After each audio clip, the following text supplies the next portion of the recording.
Hello' guys, মই সঞ্জীৱ চকলিভৰীয়া সকলোকে পুনৰ এই চেনেলটোলৈ স্বাগতম জনাইছোঁ। গাইজ, আমি কেতিয়াবা শ্মশানলৈ যোৱাটো খুবেই প্ৰয়োজন আছে। মই এইটো কাৰণে শ্মশানলৈ যোৱা প্ৰয়োজন আছে বুলি ক'লোঁ, আমি মানুহ হয় আৰু মানুহকেই জীৱশ্ৰেষ্ঠ প্ৰাণী বুলি কোৱা হয়।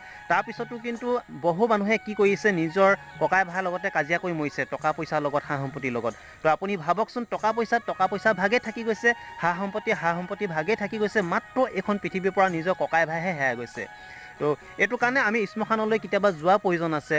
যেনেকৈ শ্মশানত এজন ব্যক্তি চিতাত উঠি দপ দপকৈ জ্বলি ছাই হৈ যায়, তাৰ পৰা আমি অনুভৱ কৰিব পৰা যায় যে এইখন পৃথিৱীত ময়ো এদিন চিতাত উঠি দপ দপকৈ জ্বলি ছাই হৈ যাম। তো এইখন পৃথিৱীত একোৱেই নাই, মৰি যোৱাৰ পিছত মই যিমান সা সম্পত্তি ধন সম্পত্তি কৰিলোঁ, তাৰমানে মই লৈ যাব নোৱাৰোঁ। তো গতিকে কাজিয়া কৰি লাভ নাই। মই এইটোৱে ক'ব বিচাৰিছোঁ, শ্মশানলৈ যোৱা এইটো কাৰণেই প্ৰয়োজন আছে, আমি তাৰ পৰা কেতিয়াবা কিছুমান কথা অনুভৱ কৰিব পৰা যাব যে আমি মানুহ হয়, গতিকে আমি মানুহ হিচাপে থকাই ভাল।